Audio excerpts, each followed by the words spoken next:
Hi, friends. This is your pal Scott Garibay, and today we're going to continue talking about the Dungeons and Dragons Drogar campaign.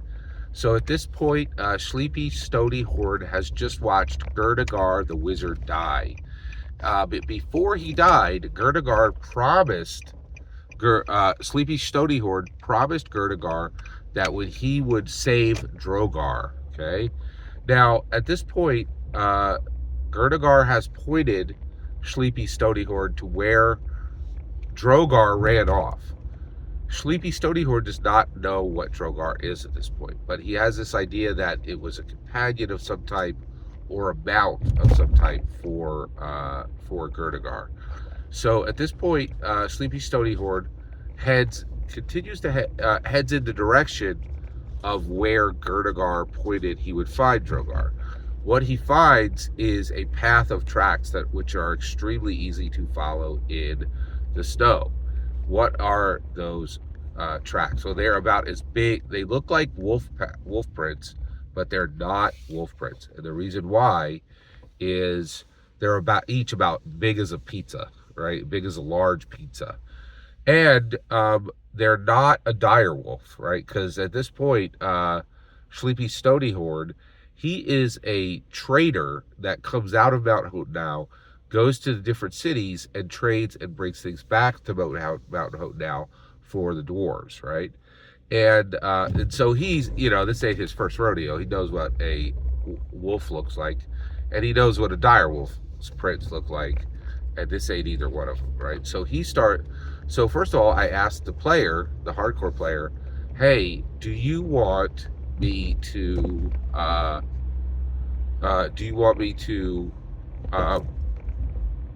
this got very interesting because I was like, do you want me to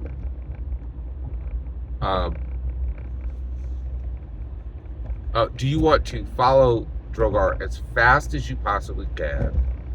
Do you want to follow him cautiously, which is going to be kind of slow, or do you want to go in the middle? And he said, hey, I need to go as fast as I possibly can. So he's taking this promise seriously. And so he starts to haul butt, right? Now, he knows this is dangerous because he already knows that this forest contains three dangers: the cliff, the wolf pack, and now he knows an assassin. He knows there's an assassin in the woods. So at this point, he continues forward, and then he gets a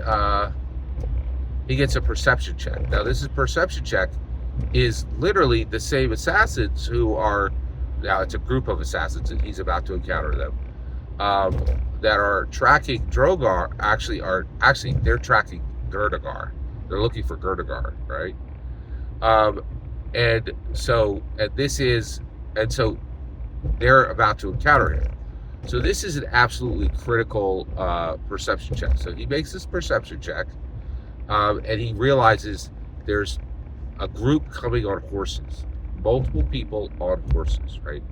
So he then does a stealth check, and he makes his stealth check, right? So, and then at that point, and he natural 20s his stealth check. And you're like, wait a second, Scott, there's a lot of natural 20s coming up here. There were. So one of the reasons for that is it's the first game, right? And and the hardcore player, we both were doing the best we could to make the game as enjoyable as possible for the other person, right? And so I was rewarding that with inspiration. So there's inspiration. So these 20s are popping up more aggressively. Also, I would always hear these, that Critical Role has all these natural 20s come up, which really changed the game.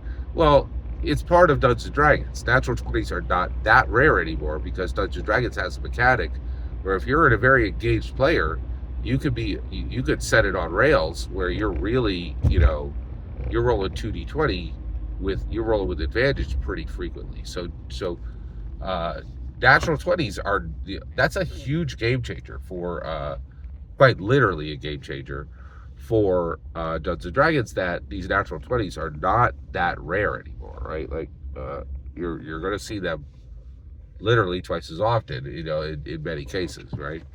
So so he succeeds on this stealth check, and he sees who the assassins are. They are they're 5 women. 4 of them are beautiful, and 1 of them is not. Each one has a different weapon. One has a great sword.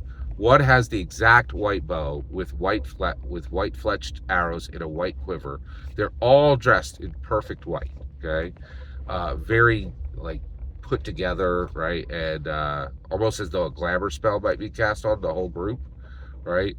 And they are just traveling through.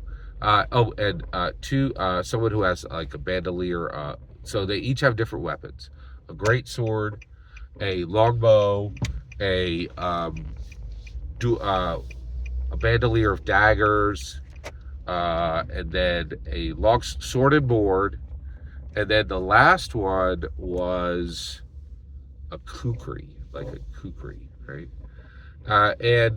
So at this point, we get into it, and he actually successfully hides from them, and they pass him. And as they're passing him, they're like, "Where is that wizard? We have to get that spell book, right?" And they're like, "I don't know. He clearly he must have used something to cover his tracks. So we're just searching blind. We need to figure something else out, right?" And so he now knows where the assassins are, and he's behind them, right? So now he has to decide, is he going to follow the assassins or is he going to follow Drogar? And we'll pick it up there next time. Every single word you just heard is my humble opinion, nothing more, nothing less. The important part is when I get to hear your humble opinion. When you get in the comments and send your traffic, please consider liking and subscribing, and have a fetch millennium.